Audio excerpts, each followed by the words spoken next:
कर्जमाफीची पहिली यादी उद्याच जाहीर करण्याचा प्रयत्न. मुख्यमंत्री फडणवीसांची घोषणा. 30 जुलैपूर्वी शेतकऱ्यांच्या खात्यामध्ये पैसे जमा होण्याची शक्यता. लोकसभा अध्यक्षांच्या निर्णयाविरोधात ठाकरेंची सेना कोर्टात. सर्वोच्च न्यायालयामध्ये याचिका दाखल. 6 फुटीर खासदारांना शिवसेनेमध्ये विलिनीकरणाच्या मंजुरीविरोधातील याचिकेवर सुनावणीला सुप्रीम कोर्ट तयार. लवकरच देणार सुनावणीची तारीख. कोकण विधान परिषद निवडणुकीमधील उमेदवार माघारीवरून उदय सामंत यांनी व्यक्त केली खदखत. बाळ मानेंच्या माघारीबाबत कल्पना नव्हती. त्या प्रक्रियेमध्ये मला घेण्यात आलं नाही. ज्या लोकांनी त्या व्यक्तीच्या विरोधात 5 वेळा मला मतदान केलं त्यांना मला राजी करावं लागलं, असंही वक्तव्य. त्या उमेदवाराने जो फॉर्म मागे घेतला त्याच्याशी माझा सुतरामही संबंध नाही आणि मी आजही त्या गोष्टीवर ठाम आहे. एखादा उमेदवार बिनविरोध करत असताना मला सांगितलं असतं, मी काय नको म्हटलं असतं, परंतु ह्या प्रोसिजरमध्ये मी नव्हतो.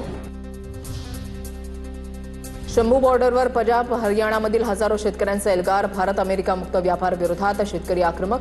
विद्यार्थी रस्त्यावर असताना आता शेतकरी सुद्धा दिल्लीकडे. सरकारसमोर दुहेरी संकट. पोलीस पुन्हा अलर्टवर.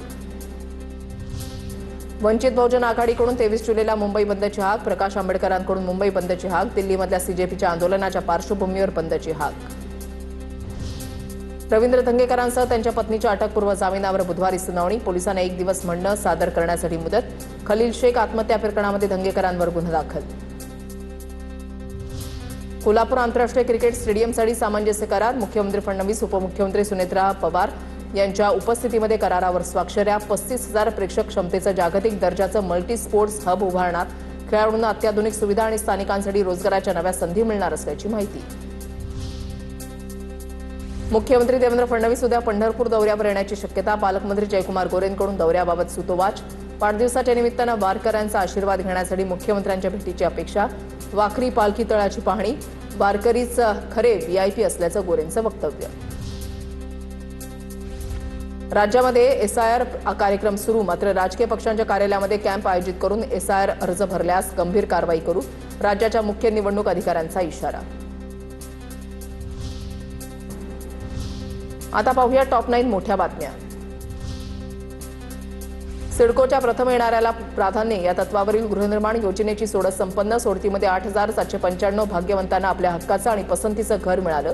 योजनेसाठी 10,832 अर्ज आले होते. नव्या नियमानुसार राज्यातील शाळा आपल्या मनमानी पद्धतीनं बसचं भाडं वाढवू शकणार नाहीत. राज्यातील शालेय बस आणि व्हॅनच्या भाड्यावर पहिल्यांदाच सरकारी नियंत्रण येणार. वाहन चालकांसाठी कडक सुरक्षा मानकं पाळणंही बंधनकारक असणार. राज्यातील सगळ्या शाळांचं सेफ्टी ऑडिट करा. शिक्षण संचालकांच्या राज्यातील शाळांना सूचना. राजस्थानमध्ये घडलेल्या घटनेनंतर शिक्षण विभाग अलर्ट. अनुदानित, विनाअनुदानित, खासगी आणि सरकारी शाळांचं ऑडिट करण्याच्या सूचना.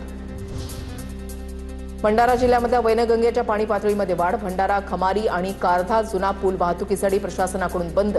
नागरिकांनी पुलावरून प्रवास करू नये. प्रशासनाचं आवाहन. नागरिकांनी सतर्कता बाळगण्याचंही आवाहन. पालघरमध्ये केळवे माहीमच्या 17 गावांमध्ये दूषित पाण्याचा प्रश्न ऐरणीवर. नागरिकांच्या आरोग्याशी खेळ सुरू असल्याचा आरोप.